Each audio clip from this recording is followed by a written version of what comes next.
After 5 years of silence, my son sent me a letter. My hands were shaking so badly I nearly dropped it right there on the porch. I was so happy, so relieved, that I almost missed the warning. Scrawled in different ink, tucked into the crease at the bottom of the page, were 11 words that made my blood run cold. They're coming to take the lake house.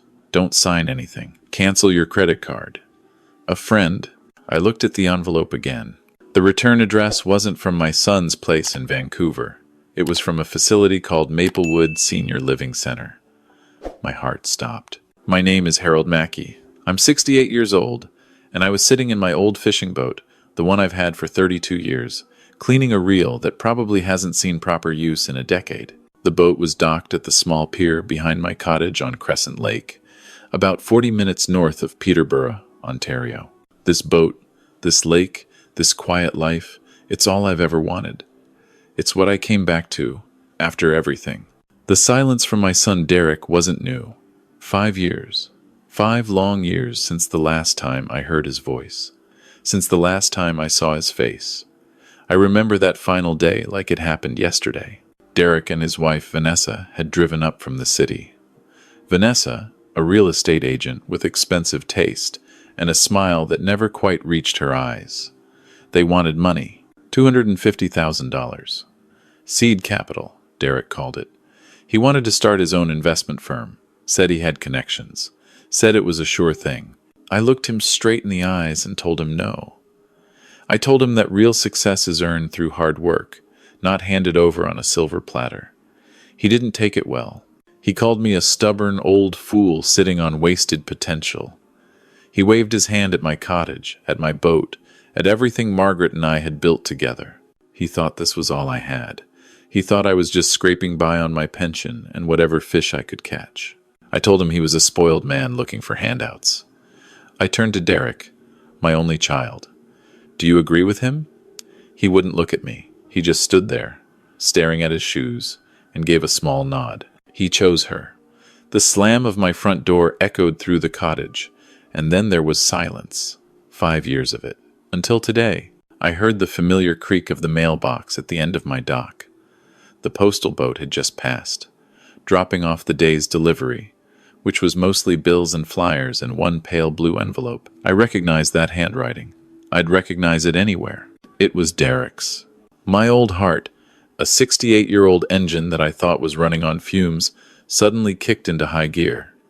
He was reaching out. He was apologizing. My hands trembled as I picked it up. All the anger from that last fight, all the bitterness from 5 years of loneliness, just evaporated. My boy wrote to me. I was about to tear it open right there, standing on the weathered dock with the smell of pine and lake water all around me. But then I stopped. My thumb was covering the return address. I moved it. It wasn't his address in Vancouver. The return address, stamped in neat corporate letters, read Admissions Department, Maplewood Senior Living Center. Maplewood, a nursing home. Why? My mind raced. What had happened? Did he get a job there? Was he sick? Or was this some kind of cruel joke? My hands were cold now, not trembling with joy, but with sudden, sharp dread. I opened the envelope carefully. The letter inside was handwritten by him, but the words felt wrong. Foreign.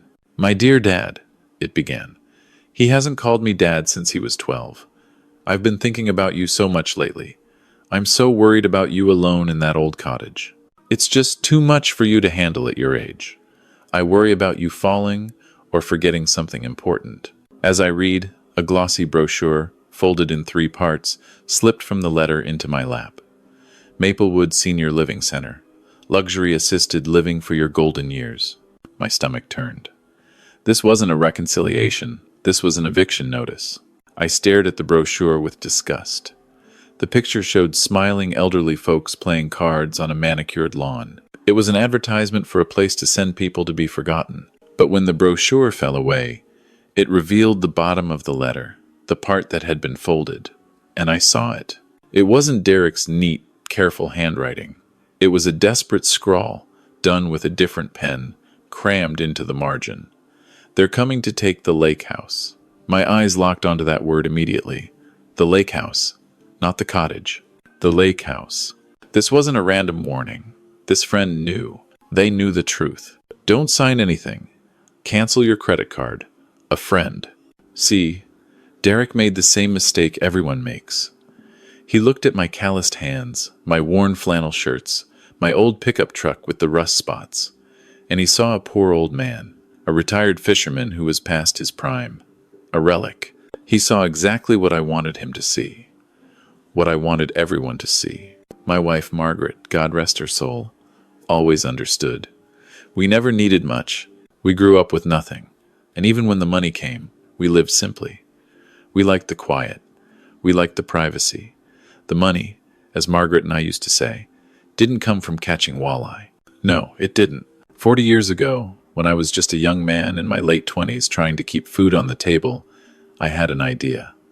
I was working on the boats, maintaining the engines for the commercial fishing fleet on Lake Huron. The hydraulic systems were always failing, especially in the cold. The seals, they couldn't handle our Canadian winters. So, I fixed it. I spent 2 years in my garage, welding late into the night, sketching on napkins, failing and trying again. I wasn't an engineer. I was just a mechanic who understood pressure and cold. I built a new kind of cold-resistant hydraulic seal that could handle temperatures 40 below and pressure 3 times what anything else on the market could manage. I patented it. A year later, a major manufacturing company flew me down to their headquarters in Chicago. They didn't just want the component, they wanted the patent. They offered me a number that looked like it was written in a foreign language. I sold it. And just like that, Harold Mackey, a simple fisherman from a small town in Ontario, became a millionaire. But Margaret and I didn't change. We didn't buy a mansion in Toronto. We didn't buy fancy cars. We stayed right here. I kept working on boats because I loved the work. It kept my hands busy and my mind clear. But I started investing, quietly. I bought the cottage we were renting, then the land next to it when it went up for sale, then the old marina down the shore when the owner passed away. Piece by piece, over 4 decades, while everyone thought I was just getting by, I bought up nearly 3 kilometers of prime lakefront property on Crescent Lake. Derek. I never told him. It was the hardest secret I ever kept. When he was a baby, Margaret and I made a promise. Our child would learn the value of hard work, not the entitlement of wealth. He would learn character, not privilege. We raised him to be strong, independent, to make his own way. We paid for his university, but we told him it was our life savings. We wanted him to think that was all we had. But now, I realize maybe we protected him too much, sheltered him too much. Derek and his wife look at this lakefront and see decay. They see an old cottage they think is worth maybe a few $100,000 if they sell the land for scrap. They have no idea that Mackey Holdings, my quiet little holding company, owns the marina, the campground, 4 rental cottages, and nearly all the undeveloped shoreline on this side of the lake. They have no idea that the land they're scheming to take is worth close to $25 million. My eyes went back to the letter. Cancel your credit card. My heart pounded against my ribs. The card. Dear God, I'd almost forgotten. I got up quickly, my knees protesting. I hurried to the old roll-top desk in the corner of the cottage, the one buried under fishing magazines and old newspapers. I yanked open the bottom drawer, pushing aside ancient manuals and dried-out pens. There it was, an old checkbook. The information was hidden in the back cover. 5 years ago, right after Derek met Vanessa, but before the wedding, he called me crying. His car had broken down. He was stranded. He couldn't afford the repair. I felt the panic every parent feels. The next day, I went to the bank. I gave him an additional credit card on my account. This is only for emergencies, Derek.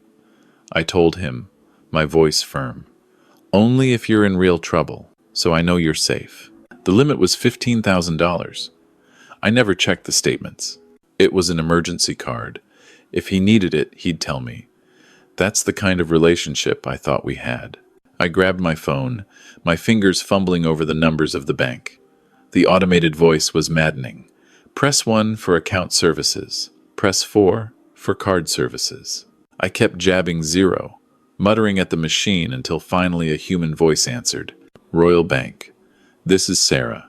How can I help you today? My name is Harold Mackey. I need to check the status of an additional card on my account. The name is Derek Mackey.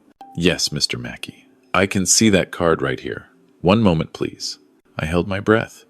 The silence on the line was filled by the loud ticking of the old clock on my wall. Tick, tick. Each tick felt like a hammer blow.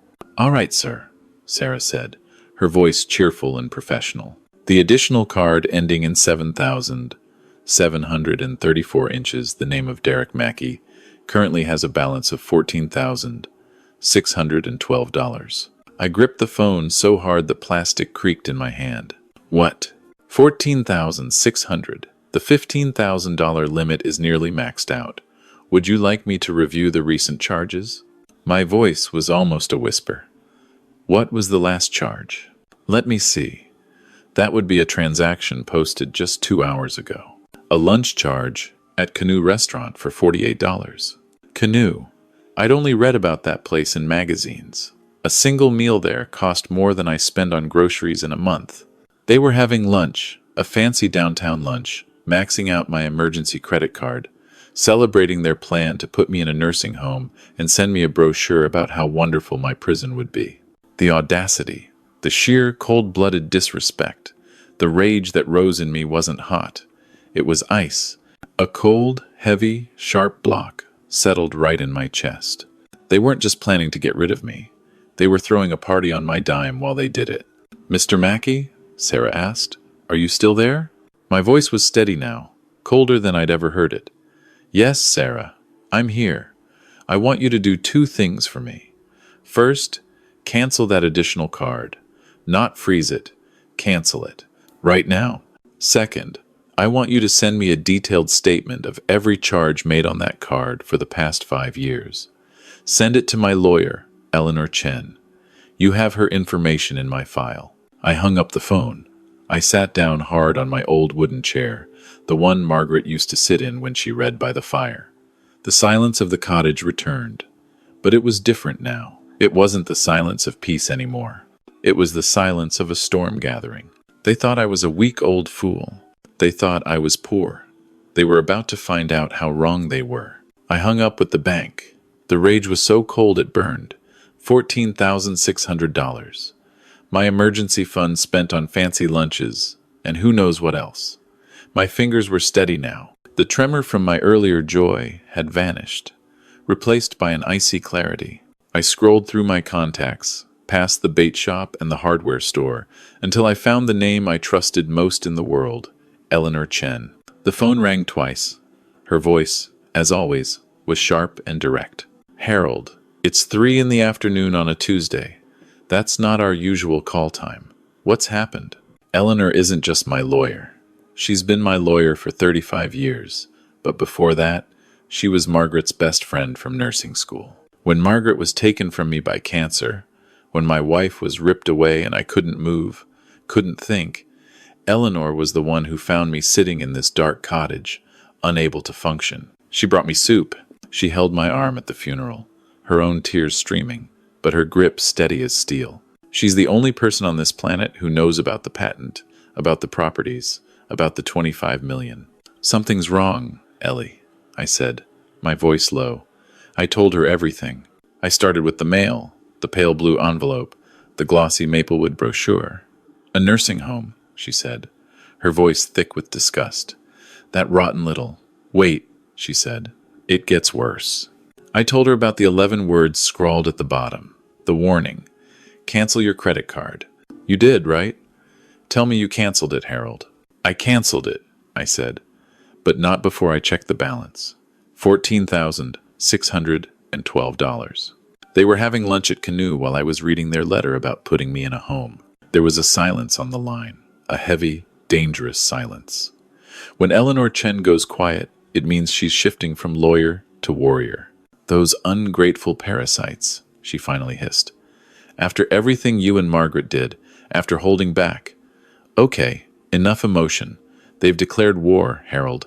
We need to arm ourselves. What do you mean? You need a private investigator. She said it matter-of-factly. You need eyes and ears. We know what they're planning, but we need to know why and when.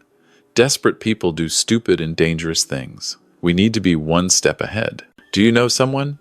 I know the best, she said. His name is Marcus Webb. Young, but sharp as a tack. Former RCMP intelligence unit. He's discreet, he's thorough, and he owes me a favor. I'll send you his number. Meet with him today. Tell him everything. And Harold? Be careful. This isn't a family squabble anymore. This is a hunt. Eleanor was right. Marcus Webb was a professional. We met an hour later at a quiet diner in Lakefield, far from my cottage and far from anywhere Derek might have eyes. It was the kind of place with worn vinyl booths and coffee that tasted like it had been sitting since morning. Perfect. Marcus Webb was in his early 40s with a calm presence that immediately put me at ease. He wore a simple button-down shirt, nothing flashy, nothing that screamed private investigator. He just looked like a man who paid attention to everything. He was already seated at the back booth when I arrived. He stood. Mr. Mackey. Eleanor Chen speaks very highly of you. She speaks highly of you too, Mr. Webb, I said, sliding into the booth. I was still in my work clothes, my old flannel and worn jeans. I didn't bother changing. Pretending to be a poor fisherman was second nature to me by now. But this man, I had a feeling he saw through everything. Let's not waste time, he said, pulling out a small encrypted tablet. Eleanor gave me the basics. A son, a daughter-in-law, and a nursing home brochure. Fill in the blanks. I handed him the letter. He looked at it, his eyes scanning the glossy brochure first, then the sweet fake letter from Derek, and finally, he zoomed in on the 11-word warning at the bottom. The lake house, he said, tapping the word. Not the cottage, not the property, the lake house. That's specific. It is, I said. They think I only own the cottage. They think it's worthless. They're wrong. Marcus looked up from the tablet, his gaze piercing. How wrong? $25 million wrong, I said. Marcus didn't blink. He just nodded, absorbing the information. That turns family drama into serious criminal exposure. What do you need from me? Everything, I said, leaning forward. My voice was low. I want to know everything about Derek Mackey and his wife Vanessa. I want to know where they go, who they talk to. I want to know how deep in debt they are. Eleanor said they're desperate. I need to know how desperate. Are we talking can't make the car payment desperate, or someone's going to break their legs desperate? Marcus typed quickly. Full financial analysis. Understood. What else? Second, I said, pushing the Maplewood brochure across the table. This place. I want to know if they've been there. Has Derek scheduled a tour? Has he asked about me? I want to know if he's mentioned involuntary admission. The word felt disgusting in my mouth. Involuntary. I'll have a dossier on Maplewood by tomorrow morning, Marcus said. And finally, I said, tapping the warning scrawled in the letter, this is the most important part. This friend, someone in their circle, close enough to know about the lake house, close enough to know about Derek, close enough to know about my credit card. Someone warned me. I need to know who. Marcus looked at the note for a long time. The handwriting is educated but hurried, desperate. This person is taking a significant risk. Finding them will be difficult. It may expose my investigation. I understand the risk, I said. I need to know who I can trust. Right now, that list has 2 names. Yours and Eleanor Chen's. I'd like to add a third. Marcus nodded slowly. I'll prioritize it. My services aren't cheap, Mr. Mackey. I reached into my jacket pocket and pulled out a thick envelope of cash. $10,000 I'd kept in my safe for an emergency. This is the retainer, I said, sliding it across the table. You'll get the rest, plus a bonus, when this is done. He didn't count it. He just slipped the envelope into his bag and closed his tablet. You'll hear from me in 48 hours, he said. He stood, gave a slight nod, and walked out of the diner, blending perfectly into the afternoon crowd. I sat there for another 10 minutes, the smell of stale coffee filling my nose. The last time I felt like this strange mixture of icy fear and righteous anger, was 40 years ago when I decided to bet my entire life on a single piece of metal I invented in my garage. This time, I wasn't betting on an invention. I was betting on myself. 2 days, 48 hours, the 2 longest days of my life. I didn't go home. I stayed in the cottage, but I barely slept. I sat in the dark, listening to the water lapping against the dock, and I waited. Marcus's call came Thursday afternoon. His voice was different, colder. No professional pleasantries this time. "Mr. Mackey, I have the preliminary report. It's extensive. Can we meet?" "I'm at the cottage," I said. "No," he replied, his voice firm. "Not there. Not your home. The diner. 1 hour." The line went dead. I walked the 5 kilometers to the main road and hitched a ride to Lakefield. I found him at the same back booth. This time, he didn't stand. He just gestured for me to sit. He looked like a man who hadn't slept, and I had a feeling it wasn't because of my case, but because of what he'd discovered. He opened his tablet and turned the screen toward me. He said nothing. He just let me read. "I won't sugarcoat this, Mr. Mackey," he said as I stared at the numbers. "Your son-in-law, well, your son isn't just a schemer. He's a cornered animal. And you were right. They're not just desperate. They're drowning." The first file he opened was a financial summary. I held my breath. Derek Mackey and his wife Vanessa are currently $680,000 in debt. I nearly choked on my coffee. I knew they were living beyond their means. I saw the fancy clothes Vanessa wore in her social media photos. I saw the expensive condo they were renting in Yaletown. But this was an abyss. "How?" I whispered. "How is that possible?" "The investment firm," Marcus said. "His investment firm. That's the root of it. He's an embezzler." My heart stopped. Marcus switched to another screen.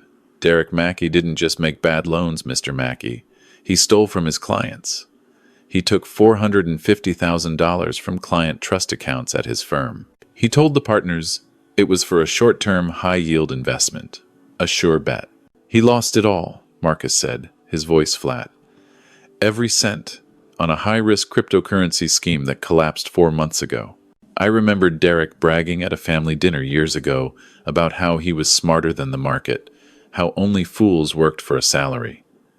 I dismissed it as youthful arrogance. I was wrong. It was the pitch of a thief. Marcus continued. "The partners at his firm are auditing the books. They know the money is gone. They've given Derek until the end of this month to replace the funds, or they're turning the case over to the Law Society and the Crown Prosecutor." Marcus looked me directly in the eyes. "He's not just going to lose his license. He's going to prison." My mind went back to that last fight. His demand for $250,000 for seed capital. He wasn't trying to start a business. He was trying to cover up a theft. He was trying to patch a sinking ship with my money. And when I said no, he started looking for another way to get it. "But the condo," I stammered. "The car, Vanessa's photos. She's always at some gala, some fundraiser." "It's all fake," Marcus said, his voice laden with contempt. "A house of cards. They're frauds, Mr. Mackey. From top to bottom." He swiped again. "A lease agreement. The penthouse condo where they live. The one with the rooftop pool view. They're 8 months behind on rent. The landlord filed for eviction last week. They'll be out in 2 weeks." He swiped again. "A vehicle report. The luxury SUV Derek drives. It's a lease. The vehicle is scheduled for repossession on Monday. The life they were flaunting, the trips, the expensive dinners, it was all funded by money stolen from clients. And when that well ran dry, I didn't have to finish. It was funded by my credit card." I said the balance was $14,600, I murmured. "It was all charged in the last 3 months. Since the crypto scheme collapsed, they were using my emergency money to keep the illusion alive and buy time. My own son was living a life of pure fraud. He wasn't just complicit, he was a willing partner. So," I said, "this is where I come in. The senile old man, the worthless piece of lakefront." Marcus nodded grimly. "That brings me to part 2. Maplewood. His agent," he explained, "had visited the nursing home yesterday, posing as the son of a wealthy widow. He'd charmed the admissions coordinator. He'd obtained the visitor log. Derek Mackey was there," Marcus said, tapping the screen. "3 days ago, 1 day before you received that letter. He took the full tour, but he wasn't just looking." Marcus played a small audio file.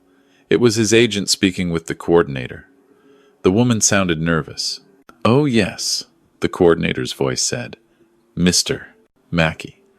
A very intense young man. He was asking about his father.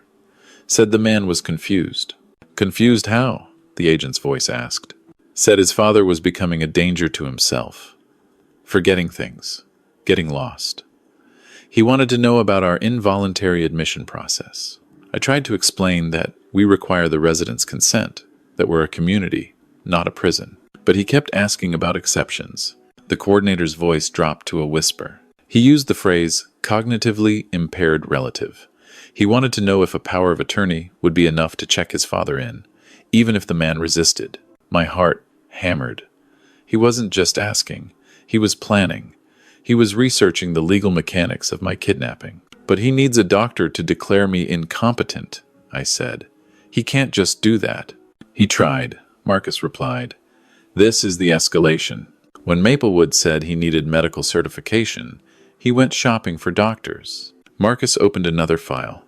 Emails, call logs. First, he contacted Dr. Raymond Chu, a geriatric psychiatrist in Toronto. He told the doctor his 68-year-old father was wandering at night and was a danger to himself. Claimed I was having violent outbursts. Violent? I haven't raised my voice in 30 years. "Dr. Chu requested an in-person evaluation with you, Mr. Mackey. Derek said that was impossible, that you were too unstable. Dr. Chu declined the case." Then, Marcus continued, he contacted Dr. Anya Volkov, a specialist in geriatric psychology. This time he was more aggressive. "Told her you were suffering from advanced dementia and needed to be institutionalized for your own safety. Dr. Volkov, to her credit, pulled your medical records, found you were in perfect health at your last physical. She asked Derek why his story contradicted your medical file. He became angry. He offered her, and I quote, a very generous retainer just to review the family's testimony and sign the commitment papers. No evaluation required." "What did she do?" I asked. "She threatened to report him to the Law Society for attempted bribery." He hung up. Marcus leaned back and crossed his arms. "He's failing, Mr. Mackey. He's striking out. Time is running out. The partners at his firm are auditing. The banks are calling. The eviction is pending. The car is being repossessed. He needs a win. And he needs it now." I leaned back. The cold, bitter coffee sat untouched on the table. The whole grim picture was crystal clear. They were completely cornered. And they looked at me, a lonely 68-year-old widower, a simple man sitting on a piece of lakefront. They didn't know about the 25 million. They didn't need to. They just thought my little piece of land was worth enough. Enough to sell quickly to a developer, maybe for a few $100,000, maybe $1 million. Enough to pay off the most dangerous debts. Enough to keep the fraud going a little longer. They just needed one thing, to erase me. "They needed my signature," I whispered. "Or," Marcus said, his voice dark, "they needed a court to agree that I wasn't competent to sign anything." "So," I said, my mind already calculating, pushing the rage aside and entering the cold, ruthless realm of strategy. "They needed to prove I was senile." "Yes," Marcus said, "and they need to do it fast." I nodded slowly. A cold, ruthless plan began to form in my mind. If they needed a senile old man, then that's exactly what I was going to give them. My phone buzzed suddenly on the table, vibrating like an angry wasp in the silence. I looked down. The name on the screen made my heart stop. Derek, he was calling me. After 5 years of silence, after sending a letter planning my imprisonment, he was calling me. My first instinct was to answer and roar, to unleash 5 years of fury and betrayal. But Eleanor's voice echoed in my mind. "Be an actor, Harold. Let them incriminate themselves." I let it ring once, twice. I took a deep breath, trying to steady myself. I let my shoulders slump. I thought of Margaret. I thought of the loneliness. I forced tears to prick at my eyes. I imagined the broken, confused old man they wanted me to be. On the third ring, I answered. My hand shook, but this time it was part of the performance. "Hello?" I said, my voice deliberately weak and gravelly. There was a pause, then a voice I barely recognized. a voice dripping with honeyed artificiality that made me want to vomit. Dad? Oh, thank goodness. It's me. It's Derek. Derek?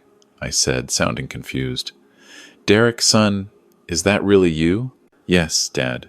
It's me, he said brightly. Oh, I've been so worried. Did you get my letter? I sent you a letter. I've been losing sleep thinking about you. I could hear the lie in every syllable. This wasn't the son I raised. This was a salesman. This was Vanessa's puppet. Yes, son, I stammered, playing my part. I just got it. The mail. The mail just came. And did you see the brochure? She asked, her voice tense with expectation. Yes, sweetheart. The Maplewood place. Looks very nice. I let my voice falter a bit. The pictures are so pretty. All those people smiling. Then I dropped the bait. I put every ounce of the genuine loneliness I felt for 5 years into it. It's so quiet here, Derek. Since your mother. Well, it's just so quiet. I feel so alone, son. I heard her sharp, quiet intake of breath on the other end of the line. It was the sound of a trap snapping shut. The sound of a predator who's just seen its prey stumble. The false, anxious concern in his voice disappeared. It was replaced by a bright, brittle, triumphant energy. She got me. She thought she got me. Oh, Dad, I know, he gushed, his voice suddenly firm. I knew you were feeling that way, and that's why I have the most wonderful news. I stayed silent. I just let him talk. Let him weave the net. Vanessa and I have been talking about this nonstop. We can't stand the thought of you being alone another single day. Not when there's a place like Maplewood where you could be so happy. So we've booked the tickets. I gripped the phone tighter. Tickets booked. Dad, we're flying in this weekend. We land Friday night. We'll pick you up Saturday morning, and we can go tour Maplewood together. We can have lunch there. Meet the staff. You can pick out your room. Isn't that just perfect? She didn't ask if I wanted to go. She wasn't asking for my input. She was explaining the schedule to me. This wasn't an invitation. This was an ambush. They were coming to close the deal. They'd show up with smiles and concern.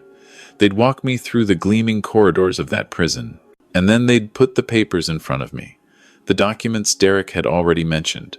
The documents that would give them power of attorney. The documents that would transfer my life, my land, my $25 million secret, all to cover up their $500,000 crime. And if I refused, they'd use my confusion, my loneliness, my frailty against me.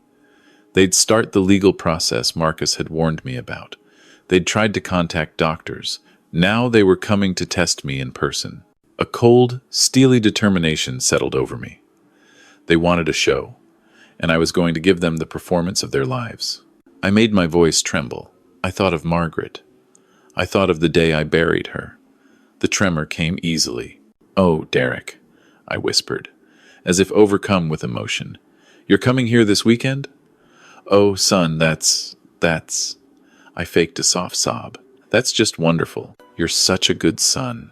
Thinking of your lonely old dad. Of course, Dad, he said, his voice victorious. We love you so much. See you Saturday morning, 10 o'clock sharp. Yes, son, I whispered. Dad will be waiting. I'll be right here, waiting for you. I hung up the phone. The show was over. I was no longer the frail, confused old man. I straightened up. I looked around my dusty, silent cottage. This wasn't just my sanctuary. It was my fortress. And the enemy had just told me the exact hour of their attack. All right, you devils, I whispered to the empty room. Let's play. My first call was to Eleanor Chen. They're coming, Ellie, I said, my voice low and steady. Saturday, 10 in the morning. They're coming to take me to tour the nursing home. I heard her breathe in sharply. They're moving fast, faster than I expected. Dante's report was accurate. They're sinking in debt, and they're coming for their life raft. So what's our next move? I asked. I'm not letting them into my home. No, Harold, she said, and her voice became the one I heard in boardrooms and depositions, the voice that didn't ask. It commanded. That's exactly what you're going to do. You're going to let them in. You're going to welcome them with open arms. You're going to put on the performance of your life. Listen very carefully, Harold. This is your stage. You are no longer the gruff, angry man who called me 2 days ago. From this moment until Saturday, you are a 68-year-old man who is terrified of being alone, who is losing his grip, and who is pathetically grateful for his son's sudden attention. I hesitated.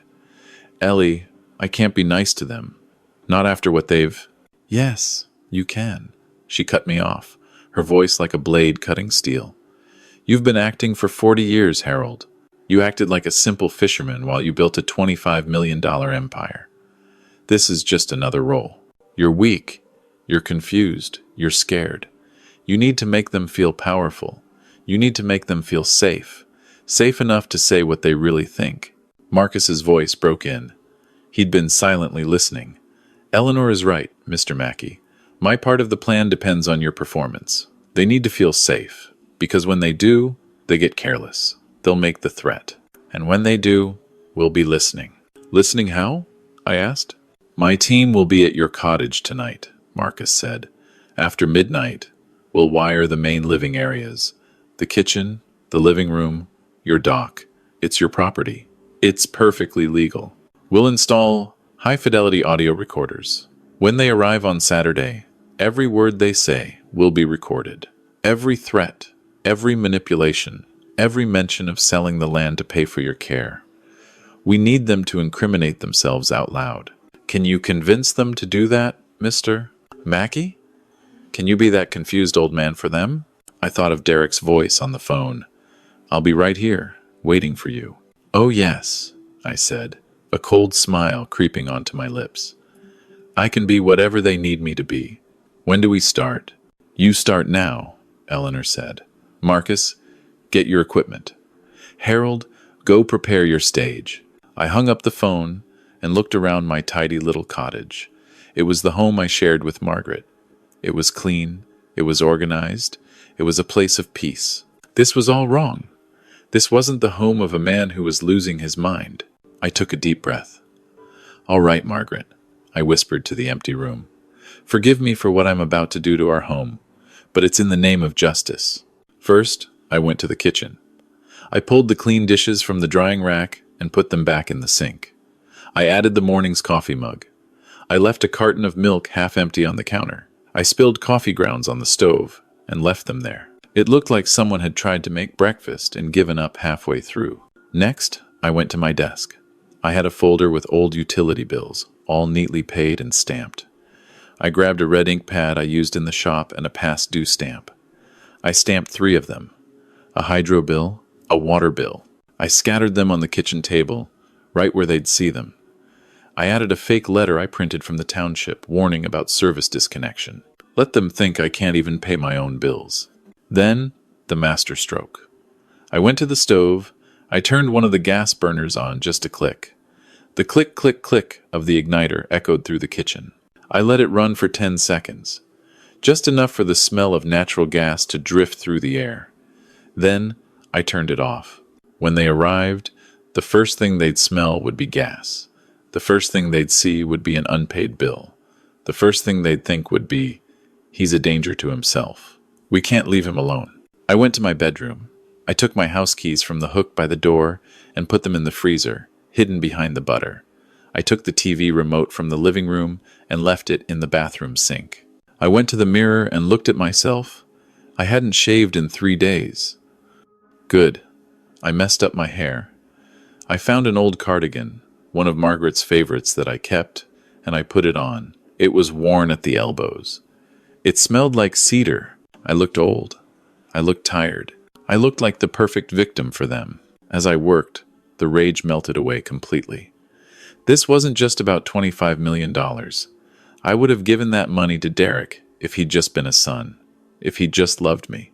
No, this wasn't about money. This was about identity. They weren't just trying to steal my possessions. They were trying to kidnap me. They were trying to steal my mind, my dignity, my name. They were trying to erase Harold Mackey from history and replace him with a cognitively impaired relative who could be warehoused in a nursing home. They were about to find out that Harold Mackey wasn't going down without a fight. I finished setting the stage. The cottage was a perfect portrait of decay and confusion. I sat down in my old armchair, the one Margaret loved, and waited for the clock to tick down the remaining time. Marcus's team arrived that night, silent as ghosts, planting the seeds of truth. And then, on Saturday, my children would walk into my living room, not realizing they weren't the spiders but the flies. I heard the car door slam outside. 10 o'clock sharp. They were punctual. I'll give them that. I peeked through the blinds of my living room window. A gleaming black Range Rover, the one that, according to Marcus's report, was 3 payments behind, sat in my gravel driveway. I looked at my clothes. The same worn cardigan, the faded trousers, the scuffed shoes. I was the picture of a frail old man, ready to be led away. I picked up the old wooden walking stick I kept near the door, the one I didn't need. It was the perfect prop. I opened the door and shuffled out onto the porch. Derek got out of the driver's side. He was actually whistling a cheerful little tune.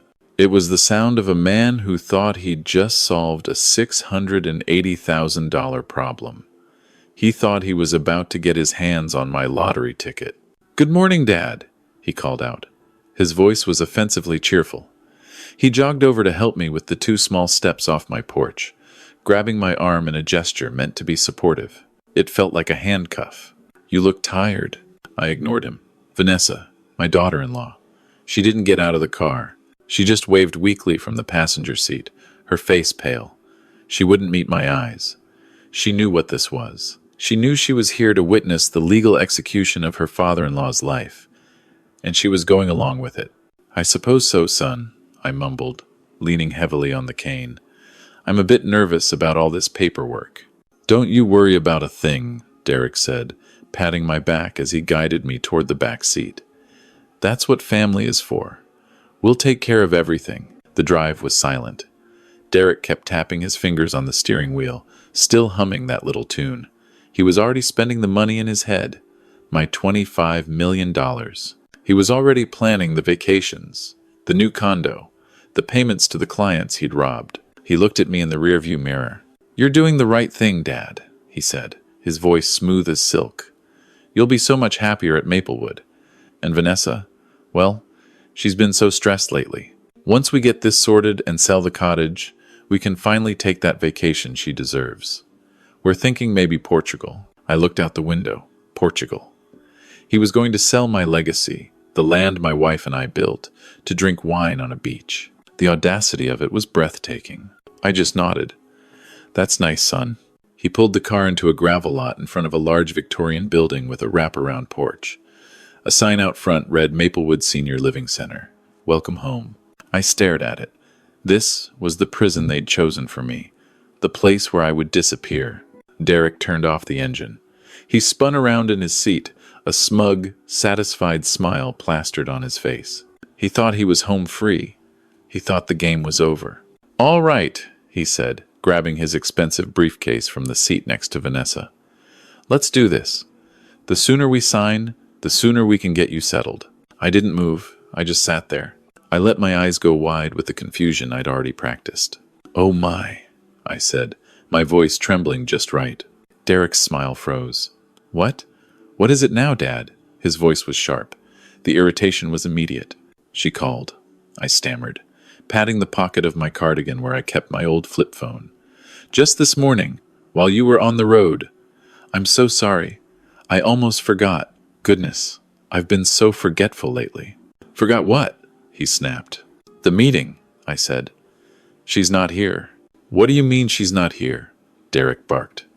Vanessa finally turned, her face stricken with alarm. "My lawyer," I said, trying to look as helpless as possible. "Eleanor Chen," she called. Something about a pipe bursting at her office. She had to move the meeting.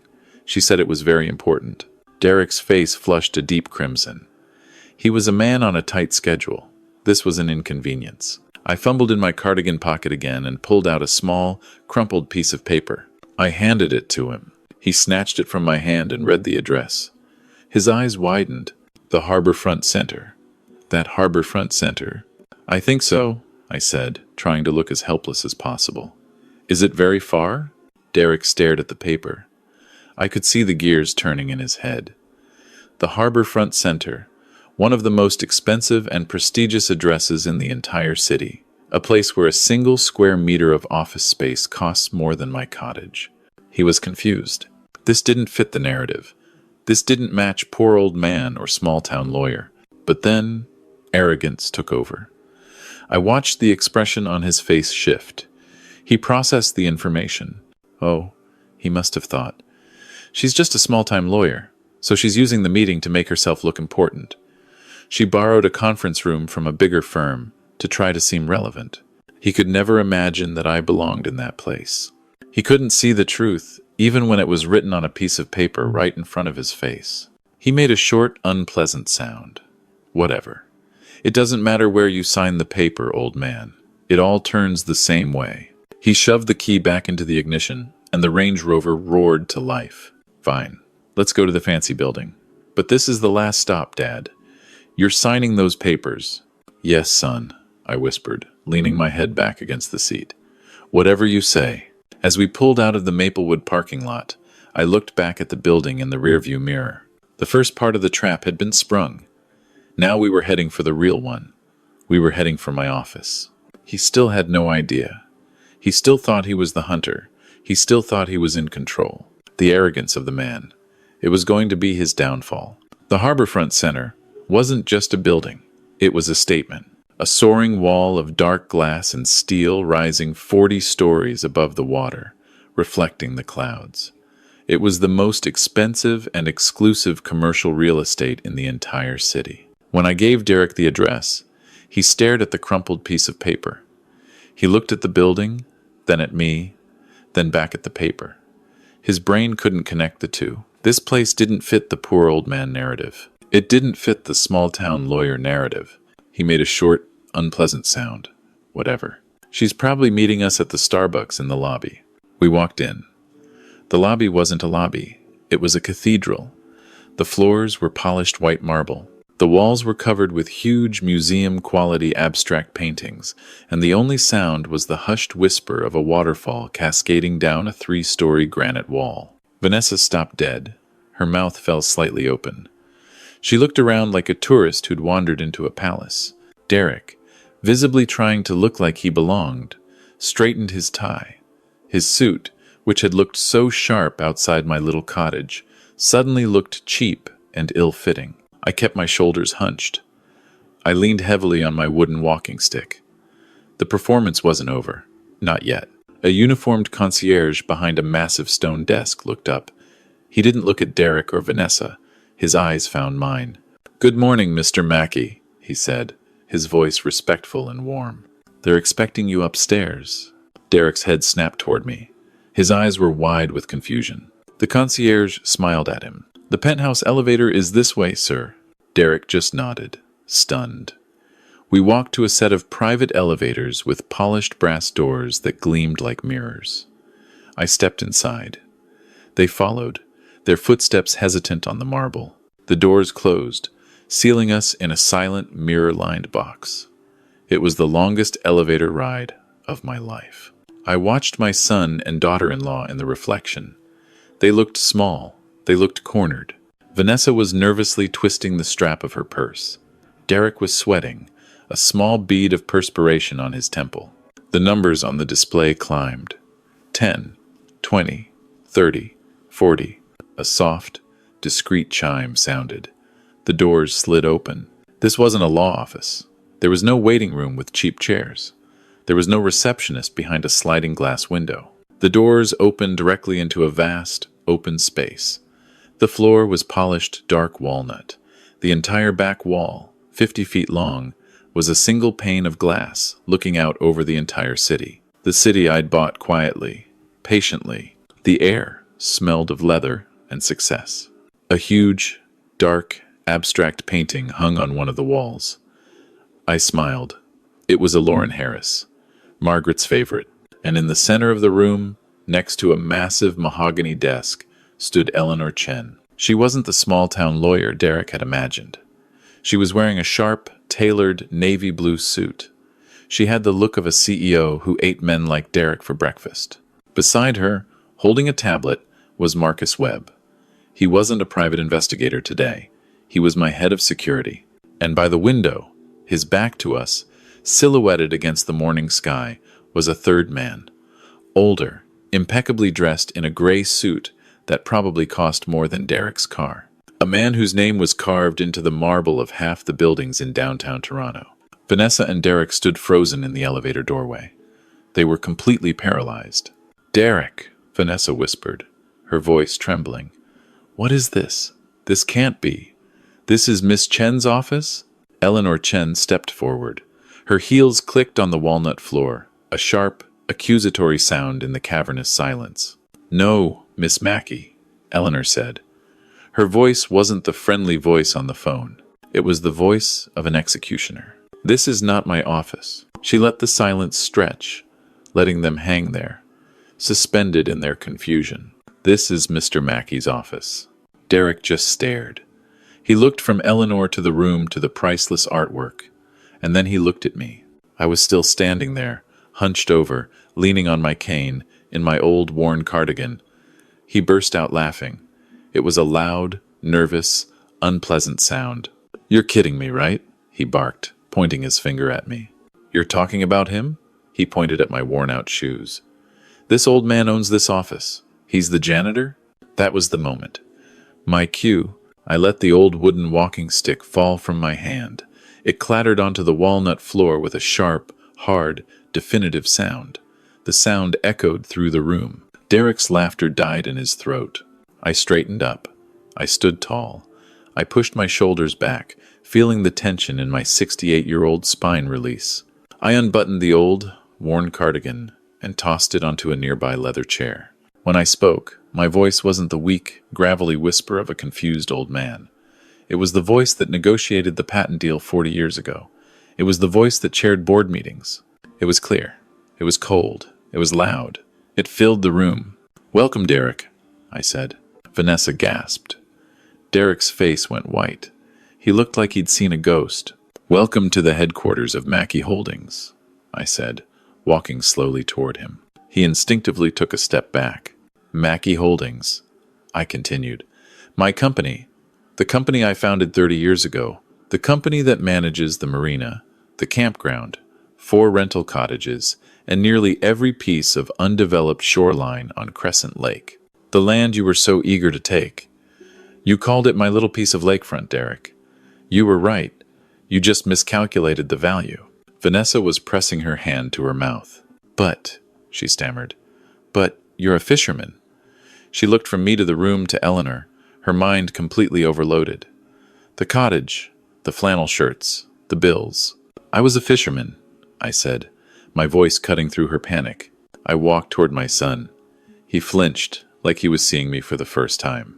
"I was a fisherman who invented a cold-resistant hydraulic seal that revolutionized marine equipment across North America. I was a fisherman who sold the patent on that invention for more money than you, Derek, have ever dreamed of. And I was a husband who, along with his wife, decided that money would never define our family. We raised you to value hard work, Derek, not handouts." I turned to Derek, who looked like he was about to be sick. "We lived simply. We saved. We invested. Oh, how we invested. That worthless piece of lakefront you were going to sell for a few $100,000? That land, Derek, that land," I said, emphasizing the word from the warning letter, "is valued at $25 million. Vanessa didn't faint, but she came close. She staggered backward, grabbing Derek's arm. $25 million. Derek just stared. He was no longer a predator. He was just a thief. A small, stupid, cornered thief who had just realized he'd tried to rob the wrong bank. He'd tried to rob the bank's owner. I stood there, in the center of my own office, my real office, and I let the silence stretch. $25 million. The words hung in the air, heavy as lead. Vanessa clutched Derek's arm, her knuckles white. Derek just stared. His mouth was slightly open. His mind was visibly scrambling, trying to process, trying to find an angle, a lie, an escape. He looked like a cornered animal, and he was about to find out the trap was much bigger than he'd ever imagined. "You," Derek finally stammered. He pointed a shaking finger at me. "You're lying. This is a setup. It's some kind of elaborate joke. You're just a broken-down old fisherman." "You're." "He's not lying, son. The voice came from the window. It was deep. It was powerful.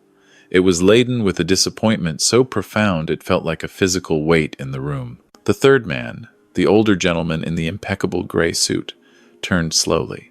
He stepped out of the bright silhouette, the morning light illuminating his strong features. I watched Derek. The color, the blood, everything just drained from his face. He went from flushed rage to a ghostly, sickly pallor. He looked like he'd been punched in the gut. "Dad?" Derek whispered. His voice was a strangled, weak sound. "What? What are you doing here?" Arthur Webb, senior partner at Webb & Associates. The name that was etched into the marble of half the buildings in downtown Toronto. Derek's father. He looked at his son, not with anger, but with a cold, devastating shame that was far, far worse. "I'm here, Derek," Arthur said, his voice low, but echoing through the vast room. "Because my oldest friend and colleague, Harold, asked me to be here." Derek's head jerked back and forth between us. "Colleague? You know him? You know him?" Arthur Webb Sr. actually laughed. It wasn't a pleasant sound. It was dry, bitter, and terrible. "Know him?" he boomed. "Derek, you insufferable, arrogant fool. Harold Mackey has sat beside me on the city's philanthropic board for 15 years. He sat beside me at the mayor's gala dinner last month. He and my late wife worked together on the hospital's fundraising committee for a decade. He is one of the most respected and discreet investors in this entire city." Arthur took a heavy step toward his son. Derek instinctively stepped back. "You," Arthur snarled, pointing a finger at him. "You are a disgrace. You are a disgrace to the Webb name." I stepped forward. It was time to close the loop for them. Time to deliver the final blow to their understanding. I looked at Arthur and let a small, genuine smile cross my face for the first time in 3 long days. "Thank you, Arthur," I said, my voice clear and firm. "I don't know what would have happened if I hadn't received your warning." Derek's head jerked toward me. "Warning? What warning?" I didn't answer. I just looked at him. Vanessa, who had been frozen in silent horror, finally spoke. Her voice was a terrified squeak. "The letter. The writing at the bottom of the letter." I nodded. "They're coming to take the lake house. Cancel your credit card. A friend." I looked at Arthur. "It was you." Arthur Webb Sr. looked at his son with utter contempt. "You want to know how I knew, Derek? You want to know how your pathetic little scheme fell apart before it even started?" He walked to the enormous mahogany desk, leaned against it, and crossed his arms. He looked like a king about to deliver a sentence. "You did it to yourself. You always do." Arthur's gaze was cutting. 3 weeks ago, at the founders' dinner at the club, you had too much scotch. As usual, you were bragging. Derek was shaking his head, whispering, "No." "Oh, yes," his father said. "You were laughing. You were telling me and your Uncle Frank that you had a big fish on the line. You said you were handling the estate of some senile old fisherman who had a gold mine of lakefront property and didn't even know it." Derek was sweating profusely now. "Dad, I didn't mean—" "Shut up," Arthur commanded. "You kept talking. You said the old man's daughter was totally wrapped around your finger. You said the old man himself was losing his mind. You said his name was Harry Mackey." Arthur leaned forward. I nearly choked on my drink. "I made you repeat the name. You said it again. Harry Mackey. You laughed. You said, 'Don't worry, Dad. When I'm done, this old fool will be safe in a nursing home, and I'll be $500,000 richer.' You thought it was hilarious." Arthur shook his head, his disgust palpable. "I've known Harry Mackey for 15 years. I know his mind at 68 is sharper than yours will ever be. In that moment, I knew my son wasn't just an arrogant idiot. I knew my son was a criminal, a common, pathetic, stupid thief." Vanessa let out a choked sob. "So you—" "Yes," Arthur said, his voice cold. "I went home that night. I was so ashamed I couldn't sleep. I knew I couldn't call Harry directly. You'd find out. You'd trace the call. You'd cover your tracks. So I did the only thing I could think of. I found out you were sending that disgusting brochure, Vanessa. I had my assistant intercept the mail carrier. We opened the letter. I added the warning myself right at the bottom. I told him to check the credit card. I knew if you were this depraved, you were also stupid. And thieves are always, always stupid with money. He was right. Derek was finished. He had no more lies left. He was exposed. Exposed as a thief. Exposed as a fool. And worse, he was exposed in front of the one man whose opinion he cared about most. His father. Arthur, I said, my voice calm. I appreciate your friendship. You saved me a lot of trouble. Nephew, Arthur said, turning to me, his face stricken with deep personal pain. It's I who must apologize. Harry, I'm sorry, deeply sorry, for the filth my family has unleashed on yours. He turned back to Derek. His face no longer showed anger. It was empty, lifeless. You were going to have him committed? Arthur asked, his voice almost a whisper. You were going to steal from my friend, a man who gave everything to his family just to cover your debts and pay for this? He pointed at Vanessa's expensive coat, the one my $15,000 limit probably paid for. I needed the money, Derek finally cracked. He yelled, his voice breaking, tears of self-pity streaming down his face. You don't understand. I'm ruined. I'm going to prison. You're worse than ruined, Derek, Arthur said flatly. You are disinherited. Effective immediately, you are cut off from the Webb family trust. Do not contact me. Do not contact your mother. As of this moment, you are no longer my son. Derek's face was a mask of disbelief and pure animal panic. He'd been disinherited by his father. He'd been exposed as a fool. He was a rat caught in a trap. And he did what all rats caught in traps do. He lashed out. No! He screamed, his voice breaking. This isn't happening. This is a setup, a trick. He spun and pointed a shaking finger at me. He's in on this. He's confused. I told you, Dad. He's going senile. He doesn't know what he's doing. And you, he said, turning on his father. Arthur. You're letting this lawyer, he spat the word at Eleanor, manipulate you. I was just trying to help him. I was protecting the family. Vanessa, seeing her only lifeline, jumped up quickly and joined his desperate chorus. That's right, Dad, Harold. Tell them we were just worried about you. The gas. The bills. We were just trying to help. The word help echoed through the magnificent room. Help, Eleanor Chen repeated. Her voice was calm, but it cut through the hysteria like a razor blade. She stepped out slowly from behind the desk, her navy suit a beacon of absolute power. That's an interesting word, Derek. She looked at Marcus, who simply tapped his tablet. A large screen hidden in the wall, disguised as an abstract painting, came to life. You're right, Derek, Eleanor said, staring him down. This is a misunderstanding. It seems we misunderstood your definition of help. Allow me to clarify. She nodded at Marcus. Play the recording from Mr. Mackey's cottage. Yesterday, 4:18 p.m. Marcus pressed a key, and then Derek's voice echoed through the $25 million penthouse. It wasn't his polished, professional voice. It was the harsh, ugly, threatening voice I heard in my own home. Listen, Dad. His recorded voice boomed, amplified by the hidden speakers. We don't have time for these sentimental games. We're trying to help you. But I don't want to go. My own frail, terrified voice replied. I won't sign. It's my cottage. It's my home. Then Derek's voice again, the final, brutal threat. If you resist, we'll take it to a judge.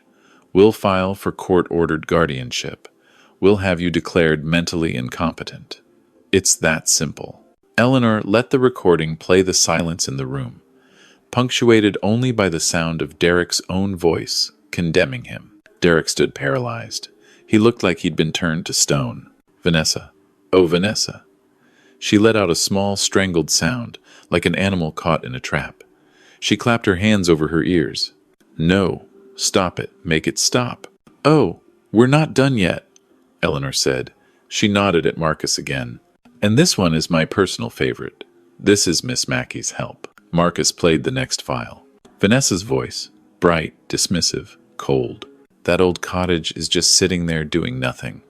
It's not worth much. Maybe a few $100,000. More than enough to set you up in luxury at Maplewood for the rest of your life. Eleanor pressed stop. The silence was absolute. "A few 100,000, Eleanor repeated, walking slowly around the cowering couple. "For a real estate portfolio valued at $25 million. That's not help, Derek. That's grand larceny. And you used your father's only son to try to convince him to steal the work of his life." Derek's face was a study in red and white. "You recorded me in his home. That's illegal." I almost laughed. I, the man he'd tried to have declared legally insane, was going to get a lecture on legality. Eleanor smiled. It was a terrifying sight. "Illegal? Oh, Derek, you, being a lawyer, should know that in Ontario, it's perfectly legal to record a conversation when one party consents. And my client, Harold Mackey, sole owner of the property, gave his full consent. We have the signed affidavit. We weren't recording you. We were gathering evidence of a conspiracy to commit elder fraud." She let that phrase, elder fraud, hang in the air, directed squarely at Arthur Webb. "But we were just exploring options," Vanessa cried, her face streaked with tears and smeared mascara. "We were worried he was confused." "You were doctor shopping," Eleanor snapped, cutting her off. She walked to the desk and, with a dramatic flourish, threw a stack of papers down onto it. They scattered across the polished wood. "Here," she said, "is the sworn affidavit from Dr. Raymond Chu stating that you, Derek, offered him a generous retainer to certify Mr. Mackey's instability without an evaluation. An offer he declined." She threw down another sheet. "Here is the affidavit from Dr. Anya Volkov, stating that you attempted to bribe her to sign involuntary commitment papers, a crime for which she threatened to report you." She threw down another. "Here is the detailed credit card statement. $14,612 in 2 months. She pointed a perfectly manicured finger at Vanessa.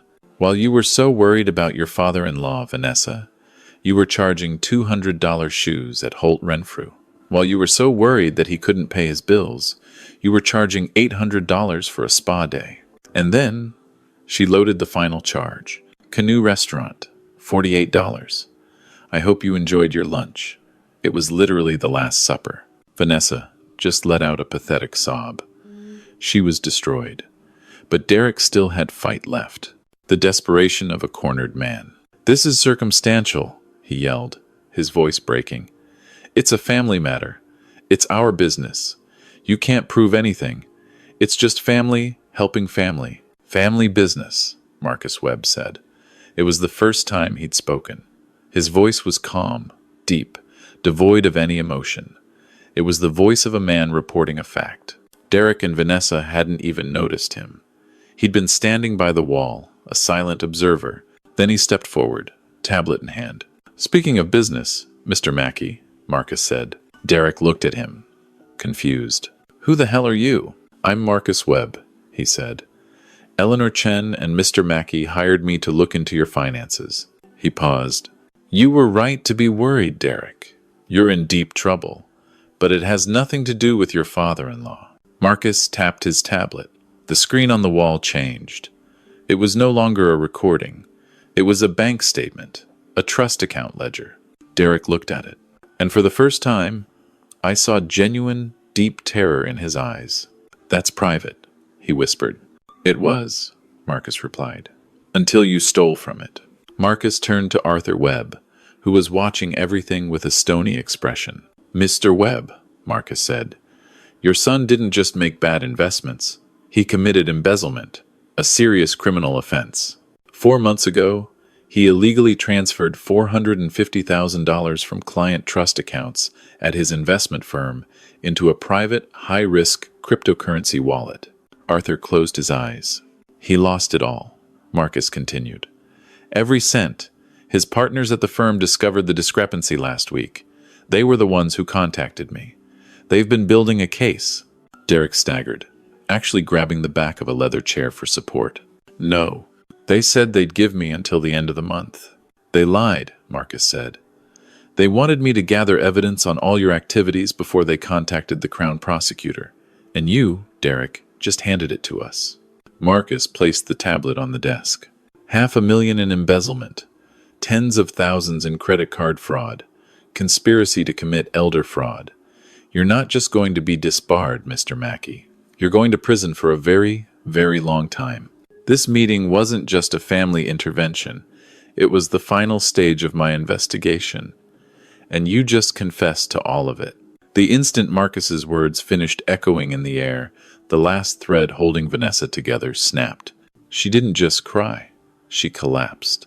She crumpled onto the polished walnut floor, her expensive cashmere coat pooling around her like a shroud. It was a complete, agonizing breakdown. A dive of pure, selfish despair. "No," she screamed, and her voice echoed in the vast, silent room. "No, no, no. It wasn't me. It was him." She crawled on her knees, a pathetic movement, and pointed a shaking finger at her husband. "It was Derek. He made me do it. He told me you were confused, Harold. He told me we were helping you. I didn't know about the money. I didn't know any of this. It was all him. Please, Harold, please. It was him." It was a pathetic performance, a desperate attempt to save herself by sacrificing her partner. Derek just stared at her. His face was a void. The fight had drained out of him. The terror, the rage, all of it was gone, replaced by an empty, hollow, terrifying nothingness. He'd lost everything. His father, his career, his freedom, his wife. He looked at Vanessa on the floor, then at Arthur, then at Eleanor, and finally his dead, empty eyes landed on me. He saw me now. He finally saw the man who had beaten him. "You," he whispered, his voice hoarse and dry. "You set me up the whole time. The frail old man, the gas, the lawyer's office, all of it. You set me up, you old bastard." I walked toward him. I was no longer an actor. I was just Harold Mackey, a 68-year-old man tired of the lies. "No, Derek," I said, my voice low but echoing through the room. "I didn't set you up. I simply didn't fall into the trap you set for me." I looked him directly in the eyes. "You did this to yourself. You lost because you underestimated me. You underestimated me because I'm old. You underestimated me because I don't flaunt money in a suit or drive a flashy car down the street." I gestured toward the city that gleamed outside the 40th floor window. "You looked at me and saw a senile old fisherman. You didn't see a man. You saw a target. You saw a walking dollar sign you could use to fix your pathetic, fraudulent life. You were so blinded by your own arrogance, by your own greed, that you never stopped to think. You never asked yourself, what if he's not? What if the old man is smarter than me?" I shook my head, not with anger, but with pity. "Derek, you destroyed yourself with your own arrogance, your own ignorance, and your own boundless greed. You did this." Derek had no answer. He just stood there, a completely empty, lifeless man. Arthur Webb Sr. finally moved. He stepped away from the window, his expensive shoes making a quiet sound on the carpet. He stopped in front of his son. He didn't yell. He didn't rage. He just delivered the sentence. "Derek," he said, his voice flat, "you will receive nothing further from the Webb Family Trust. Do not contact me. Do not contact your mother. As of this moment, you are no longer my son." And Eleanor Chen added, stepping forward and placing her hand on Marcus's shoulder. "Mr. Webb will be delivering his complete dossier on your embezzlement, the bank records, the client testimonies, everything, directly to the Law Society and the Crown Prosecutor this afternoon." The double blow was absolute. Disowned, disgraced, destitute. Prison was now a certainty. Derek finally collapsed, falling into the leather chair behind him, his head in his hands. I looked at Vanessa, who was still crying on the floor. She looked up at me, her face blurred with mascara and self-pity. "Harold," she whispered. "Harold, please, what about me?" I looked at her. My daughter-in-law. She had made her choice when she sat silently in my cottage, letting her husband threaten to destroy my mind. She had made her choice when she wrote that letter. She had made her choice every time she swiped my emergency credit card. "You, Vanessa," I said. "You chose your path. You chose him. Now you're going to walk that path with him." I turned my back on them, on the ruins of their lives. I walked to the great glass window, joining Arthur. We stood side by side, Two old men, two fathers, looking out at the city that stretched below us. My city? Behind me, I could hear Eleanor and Marcus silently gathering their papers. I could hear Vanessa's crying. I could hear the terrible, agonizing silence of the man who had tried to steal my life. I didn't look back. I just looked at the horizon, the future I had built, and the future I had just reclaimed. Here is the lesson of this story, the greatest lesson. Never judge a person by their appearance. Vanessa and Derek saw a frail old fisherman in worn-out clothes. They assumed he was poor, weak, confused. They didn't see the brilliant, wealthy, powerful man he truly was. Their arrogance and greed blinded them to the truth. They set a trap for a mouse, only to find they had poked a sleeping bear. True strength and true wealth are often silent, watching, waiting,